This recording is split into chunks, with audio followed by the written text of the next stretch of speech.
Welcome to another episode of eBay Scavengers. This is episode number 46, and we are interviewing Dawn Ladd of Aurora Lampworks in Brooklyn, New York. Now, we were talking to Wendy the other day, and she knew we were visiting New York, and she knows that we have started selling lamps and lighting fixtures on eBay. So she said, you need to talk to my friend Dawn, who is an amazing refurbisher of antique lights. So we set up an interview with Dawn. She does amazing work salvaging lights and light fixtures for big clients, small clients, the city of New York, Yale University, and she started in the 60s and 70s fixing up lamps and building custom lampshades for, Art Deco and vintage lighting. And she's been able to be her own boss and stay independent. She started as a scavenger, and she's been able to build her business up to a very impressive amount of work, and the work they do is just beautiful and amazing. So we were thrilled to be able to hang out and see the workshop and interview Dawn. Now, if you click through to the website, you can see a slideshow of photos of her workshop that are really amazing. So please look at those too and enjoy the interview. How did you get started with lights or doing this? Well, I often like to say that, if you believe that there's anything in a name, my mother named me Dawn, and the name means light, and it seemed like I'm just fulfilling sort of a destiny thing. And the name of the company is Aurora, which is the goddess of, the Roman goddess of the dawn or of the light, and so it made sense. I lived with I was sort of a caretaker of a 98-year-old woman when I first started the business in New Haven, Connecticut. And she's totally lucid. She's a poet. She spoke 7 languages. She's actually the first woman to ever go through Yale, but she couldn't graduate because women didn't go to Yale at that time. And when I told her what I was getting into lampshades and I was getting into lamps, she said, well, being a Latin teacher, she said, you have to name your company Aurora. And I said, okay, I will. So that's how I got the name, and I started this company about 35 years ago.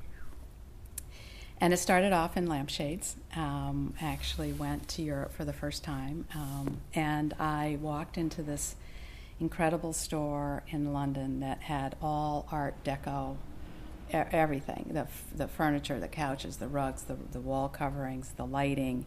Everything was sort of that period. And I saw this incredible mauve, I'll admit it, mauve lampshade with really long fringe.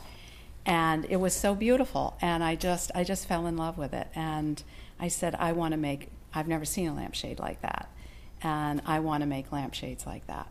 So I went back to New Haven where I was living, and I had a friend, Linda Anderson, who was a seamstress, and I said, hey, Linda, do you think you could make lampshades? And she said, well, I never have, but I could probably figure it out.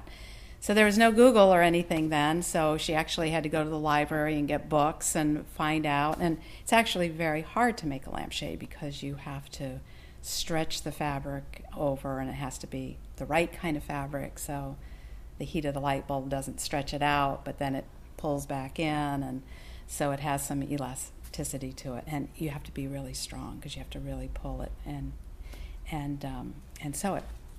And so we made our first lampshade, and we made this really groovy lampshade. It was a crazy shape. It was a found, so I started going to auctions and tag sales, and whenever I would see a lampshade frame, I'd grab it, and then we would pick out some crazy fabric and some really interesting fringe, and we would make lampshades. And so that's how it started. And were you taking pictures of old ones to kind of a model off of, or were you just coming up with new? Yeah, I don't think that we were that, sort of historically correct at all. I mean, some of the lampshades that we would find had little bits and remnants of the old original fabric on there, and maybe you'd find a little bit of the trim. And so we would try to go off of that. And so some of them had like one layer and then another layer that was kind of bunched together. And so you would get the effect of light going through two layers. And so, yeah, so sometimes we did that. And other times we were just like, let's just do whatever we want to do. And look, I found this great fringe. Let's put this on that. So it was both. And before eBay and the internet, how were you finding people to buy these things? Just a store? So then it turned out that I was going to auctions and going to tag sales, and so I kind of got my foot in the door in the antique world. And so antique dealers always have great old lamps, but they need lampshades. And so people were finding out about somebody who made lampshades, and so they were contacting me. And I was in business in like a month, and I had no idea. Now people are calling me, can you make me a lampshade? Because, they may have like a really famous designer lamp or period lamp with no lampshade. Who's going to buy that? So we didn't just cover lampshades. We got into making the frames too. And there I met a guy, it was an old Russian guy, who was down in Soho at the time when, there were like interesting little businesses in Soho. And he would make the wire frames. He'd actually make the shapes for me. So for instance, we had like this Art Deco lamp that was like half a moon. And so I designed a half a moon lampshade. And he made the wire frames, and then, I picked out the fabric, and Linda covered it. And, it was some of the most creative times for me, really. Oh, I wanted to ask, just going back even further, so before you had the idea, were you majoring in art, or did you have any kind of artistic background, or were you just like... Or business background. What gave you the courage to start your own business? Yeah. Well, I had an all-woman painting company at the time called She Who Paints, and now you have to remember that I'm a child of the 60s and 50s and 60s. So at that time, women weren't doing non-traditional jobs. So us being a women-owned painting company was news. We had all kinds of articles written about us. It's like 1968, right? In the early 70s, wow. Yeah. And so I had that sort of, artistic in that it does take some artistic ability to paint a wall and to do some fancy stuff on walls.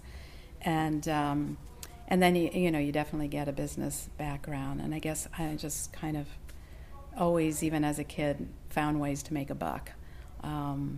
Doing any number of things. So, and it didn't seem like courageous because I had another business and I had income from the painting business. And so to, put a little money out, get some frames made, and then cover the lampshades and make a little more money, it just organically kind of grew to the point where we had more lampshades than we had buyers, and so I opened my first store. And then once you open a storefront, then people see and hear about you very quickly. And so very quickly we got into making lampshades and rewiring lamps for other people, because when you go to an auction or you go to a tag sale and you buy a lamp, it always needs to be rewired. And so I kind of learned by doing how to rewire lamps. And it sounds like it was kind of a snowball effect. I look at the trouble I'm in, it's like I'm in some pretty deep, I'm in pretty deep at this point, and never really had a business plan or thought about it. It just happened that way. So people just started bringing in small lamps, bigger lamps, and suddenly they start bringing in chandeliers and help me. Yeah, pretty much. And I was in New Haven, and so we had a little adorable shop. And all these really one-of-a-kind lamps and lampshades in there. And then Yale University was in New Haven, and they found out about us. And, they have 100 buildings and thousands of fixtures, and they all needed rewiring or shades and both. And so they really stretched me personally to, now we weren't working on little portable lamps and making them look pretty for someone's house. Now we were working on things that hung over people's heads. And so it was a real stretch for me. And I like to say I got my education at Yale because we were doing the Payne Whitney gym fixture. It's the largest gym in the world, and at that time, and the huge foyer fixture, and putting in metal halide and stuff that when I look back, it's like, wow, I had no business doing that, but I did it, and trial by fire. Yeah, wow, kind of scary when I look back on stuff. I know a lot of us, we're growing our businesses, and all of us do our own business, but some of us are starting to think about hiring other people. How did you deal with hiring people and finding the right people and skilled people? Was that a process too? Yeah, I think it's one of the hardest parts of doing business. And for me, I guess I'm pretty limited in what I'm actually good at, and so I think you really have to be looking for people who are good at the things that you're not good at, and then it's always trying to make it work. They need to be reimbursed a certain amount of money. You need to make a certain amount of money to cover what you're not doing, but the time of, and the vision and the roof over the head and all of that. So, it's a struggle to this day. I just have more people, but it's the same struggle, the exact same thing. It never goes away. And I think talking with any business, any size, they say the same thing. It's like the number of zeros after what you do every year, your gross income may be different, but it's the same set of problems. It's finding people who can do a good job, that stay with you, that know more than you do, and that you can afford to pay. We noticed on your website there's some lights are actual salvage lights. They aren't ones you've made. Was that something you were doing too, finding old lights and repurposing them? Yeah. That was really, I would say, the first 10 years of being in business was, really being at that tag sale, or if that flea market opened at 7 a.m, you were there at 5 with a flashlight. And I remember I went to Paris, and I used to go to Paris every year and go to the flea markets there. And literally, you had a flashlight, and you were going around and buying the stuff and shipping it back. I just did such crazy things, and getting the fixtures back. I had to actually buy a hacksaw at a hardware store and cut the arms off of a fixture so I could fit it in the container and put it, and get it on the plane and ship it back, and then weld the arms back on. And that was a big thing for me then, just starting off. But now that wouldn't. Now it would seem weird to cut a historic fixture in any way, but just cutting something and welding it back together again is something that we would do every day, and we have welders and stuff like that. So, on the one hand, it seems like perfectly normal. On the other hand, it's like, oh my gosh, we never cut a historic fixture without explicit permission and all of that. So, and are you now fixing older? Are you now it's restoring lights because it's harder to find the old lights? Is it harder to be in that business of? Well, fortunately, more people, more churches, synagogues, historic places, landmarks is much more active and much more sort of force in the stuff that's going on in a city like New York. And so there's a much higher consciousness about, well, first of all, with something like eBay, and everybody knows that almost everything has value. There's somebody that'll buy anything, and particularly with fixtures that are older, they have value. So Whereas, you used to find stuff thrown in dumpsters all the time. I mean, some of my most amazing and favorite lighting fixtures I found in dumpsters. Now it's very rare that you find that. So, and if you go to a flea market now and you approach something and you see a vase or something, and automatically you just see people, they turn their back and they go on eBay and see what something sold that, by the same artist, and then it's like, oh, this sold for $25, so I'll offer 10. I mean, the game has really changed. It has totally changed because now everybody has access to what everything is worth, and so I think it makes it more challenging. It certainly makes the ability to fix something that much more valuable, because a lot of people, especially with lighting, won't buy something if it looks broken. And things can come in here and look like a pile of crap.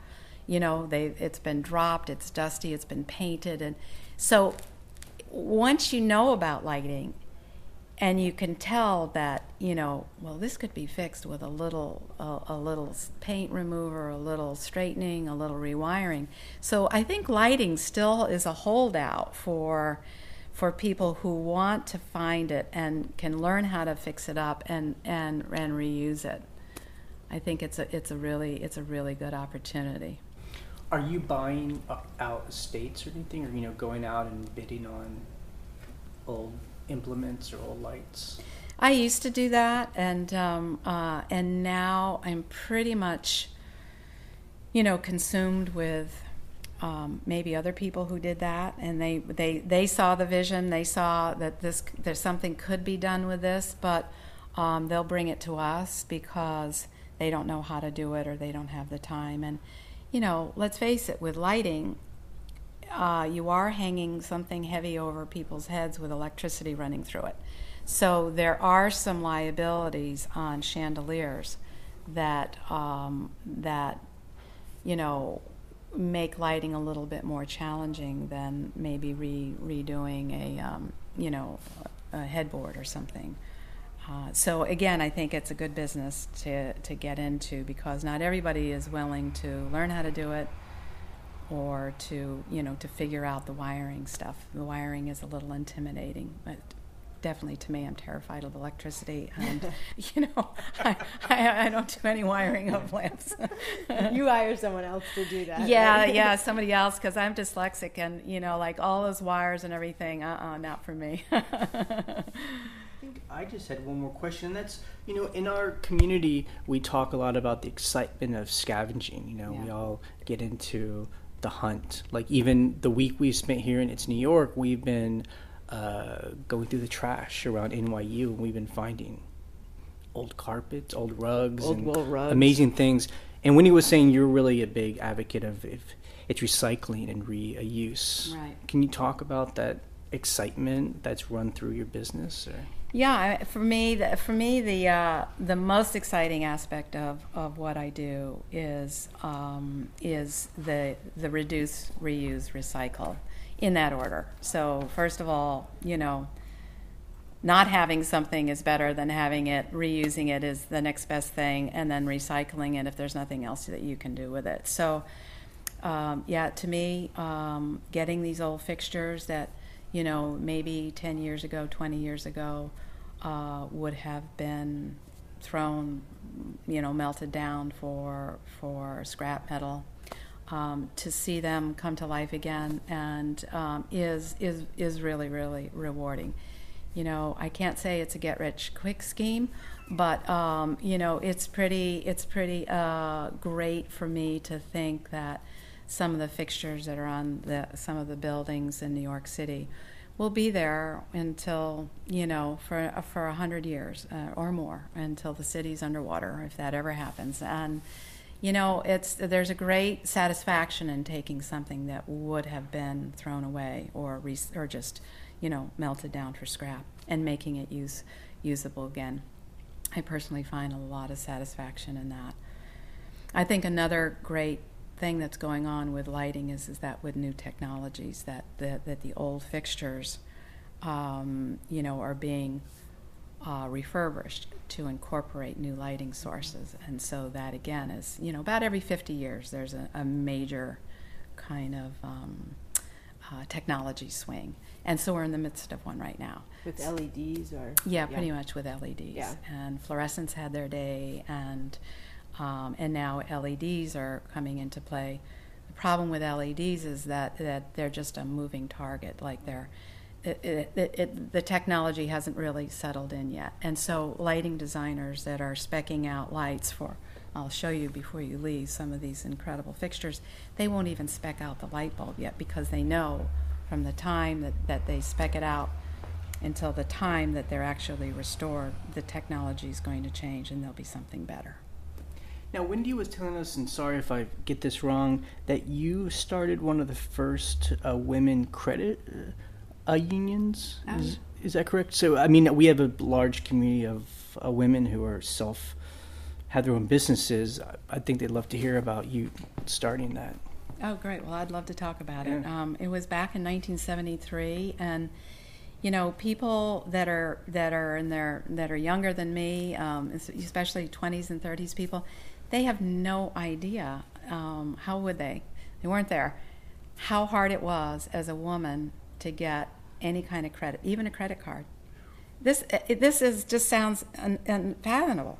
But when you were, in the 60s and 70s, even if you were an employed woman, you could not get your own credit card without a husband, father, brother, or someone signing for you. This is real. I'm not making this shit up. This is what happened. And so a group of us back in the early 70s said, let's start a credit union, because credit unions have different sort of, you have to be a member, and so you have things in common, and so it's different than a bank in a lot of ways. In some ways it's the same, in some ways it's different. So our timing was perfect, because it was when the Equal Rights Amendment was being talked about and was being passed, in the Equal Credit Opportunity Act. And we were just at the perfect ahead of that curve. And so we opened this credit union. We called it the New Haven, the First Federal Women's Credit Union of New Haven. And we primarily gave out loans to women who couldn't get loans anywhere else, or it was their first time getting loans. And so we were interviewed on TV. It made a big splash, and I think in our own way we helped move the conversation forward and helped get the ERA and the Equal Credit Opportunity Act passed. Of course, in our good-heartedness and our, our true belief in our sisters, we gave out loans to a lot of people who didn't pay us back. And so, what did we know? And everyone's intentions were good. But I think we served our purpose in that we existed for a number of years, and then when the Equal Credit Opportunity Act passed, then it was sort of like, okay, now banks can give women loans, and the need for sort of our specific credit union, didn't play as great a role. So. But sometimes those first examples are the most important, because people Exactly. see They're the loudest. Yeah. Exactly. the world isn't exploding because this is happening. Right.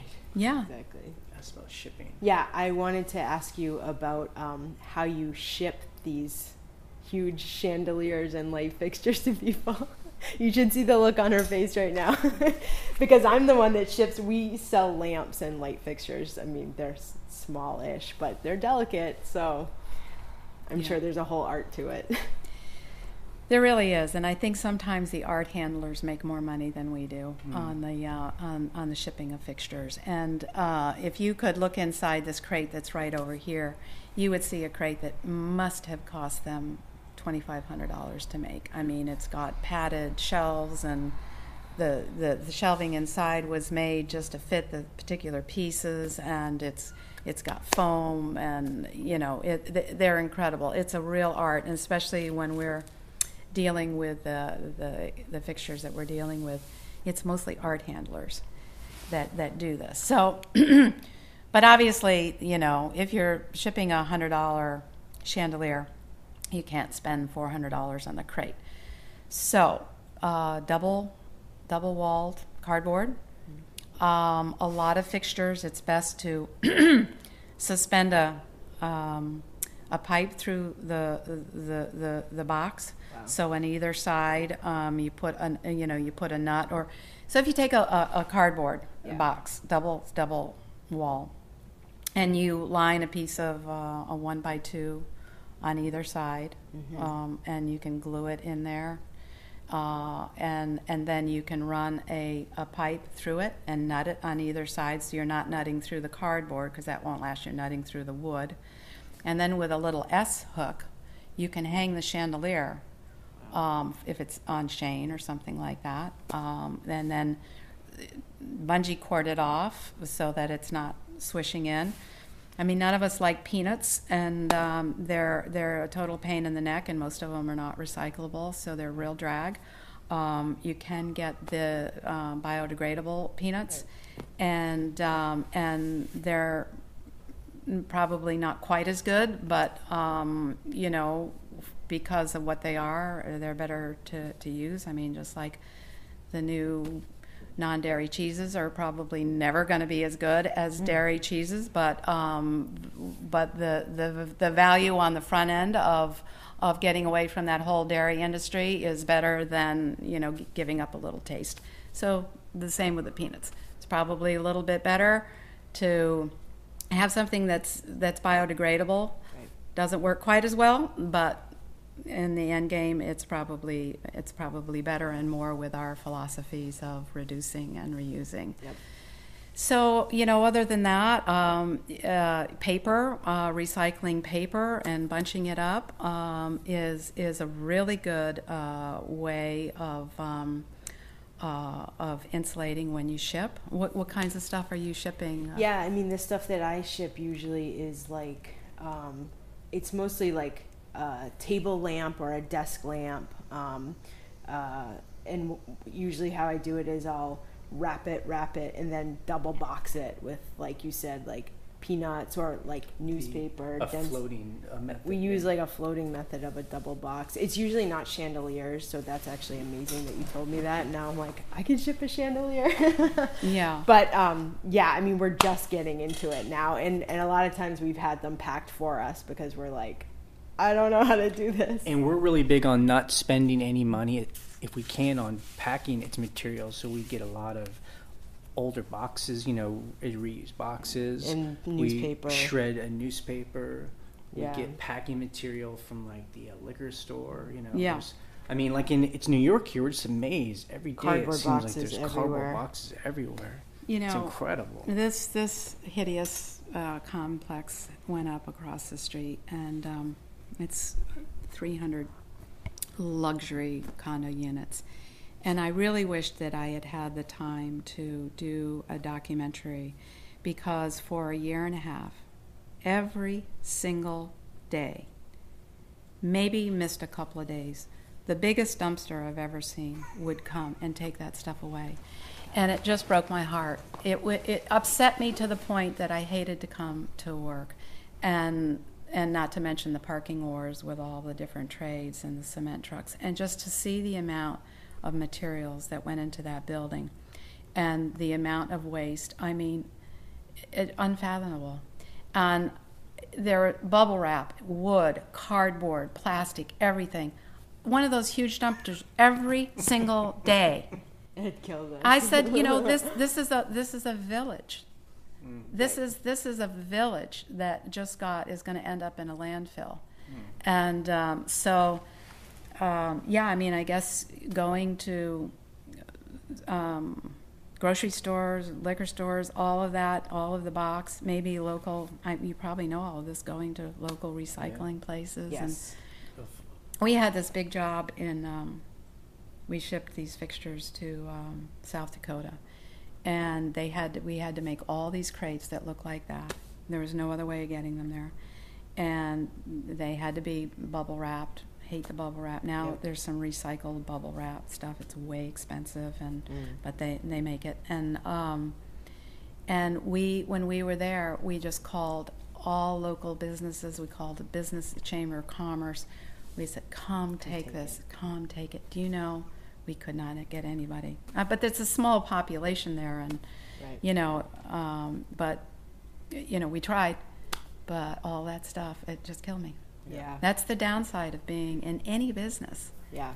Is that even when you're trying to reuse and you're trying to, to do the right thing, you still got to ship the shit, you Yep. still got to get it somewhere.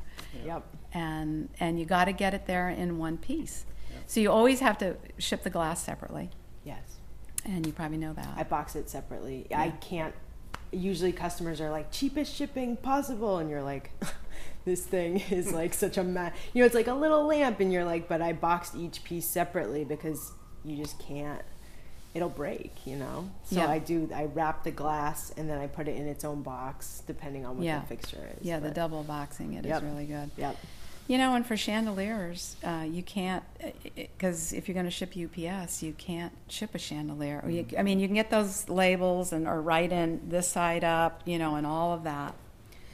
But a lot of times we have to use messengers or common carrier, and palleting stuff is, because they don't want to carry, they want a machine to go. So. Pallet, if you have a fixture that's valuable, that's heavy, that can't be, or is fragile, throwing it on a pallet, and pallets are easy to come by. People throw those out all the time. Mm-hmm. And then that's your best, because no one's going to tip over a pallet. It'll just stay. And they have these little shock stickers, that you can put on, and then you stick it on the box, and so if that shock sticker is busted, then that it was roughed up. And so that some of these shippers, if they see a shock sticker, then they know what they're doing. We better be careful. Wow, I never heard of that. So it's like a delicate sticker that. It's just a little thing, and it's got like a little tube on it, and so it's a really fragile little piece of glass, and if it's jolted or something like that, it would break. Wow. Yeah. That's really good advice. Now, do you have to, sorry, one more question as a shipping nerd.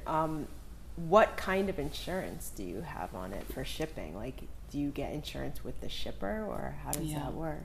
Well, have you had an experience with UPS? And Only the post office I've had experience with. Mm-hmm.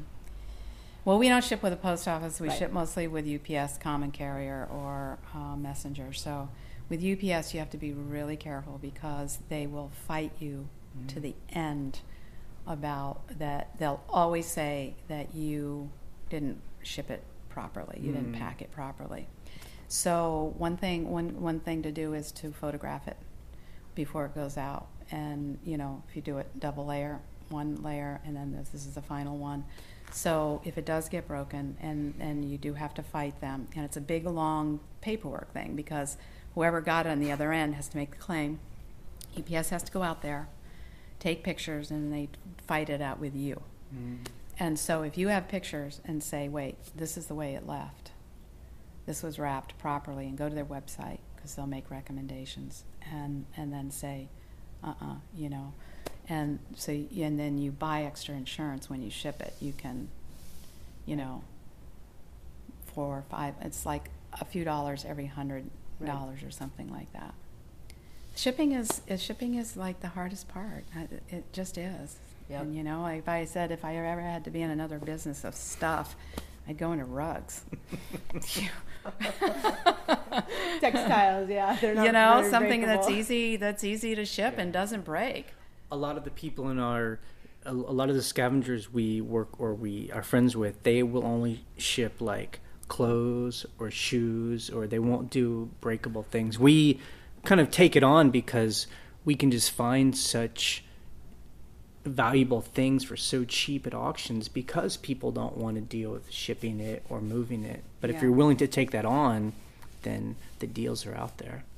But it's like a whole other business packing. It really is. Right. Yeah. It really, really is. Yeah, I was going to say, like, this kind of business that you run must be so rare because it is so, you know, such delicate items and such, like, rare, almost, I mean, it's artwork, basically. Yeah. You know, Yeah. very specialty. So you've really honed in on this, like, very specialty market. So, and you're willing to deal with, you know, creating things and everything, so... Yeah, it's the good news and the bad news all in one. You know, it's not many people want to do it, but it's, you know, it's got its downsides because there's just a lot to know and a lot of liability and a lot of stuff. I mean, that's the downside side for me, is that, you know, in a lot of ways, I was the happiest when I was just taking something that looked like a piece of junk and turning it into something beautiful. And, you know, now there's just all of these layers of paperwork and packing and shipping and all of that stuff, and litigious. I mean, the insurance that we have to have is so deep. But I guess the upside is you've been able to stay independent for 35 years or yeah, whatever. long time. Yeah. That's, I think, all of our dream is to stay independent and own our own time. I think that's what we always talk about. Oh, really? Own our own time? Yeah. Well, I'm working this weekend. It's Labor Day weekend, and I'm working, so I don't know about that. Oh, yeah. We have a big installation, and Yeah. everybody's like changing their plans to, you know, so we can do an install. But I know what you mean. I know what you mean, of course. And yeah, I mean, I wouldn't have it any other way. And at this point, I'm unemployable anyway, because once you've been in your own business for so long, no one would hire you because they're like, well, you've never had a boss? Forget it. You're not going to about to get one now. Cool. Well, thanks so much for talking with us. Yeah, sure. Really Thank you, Sean.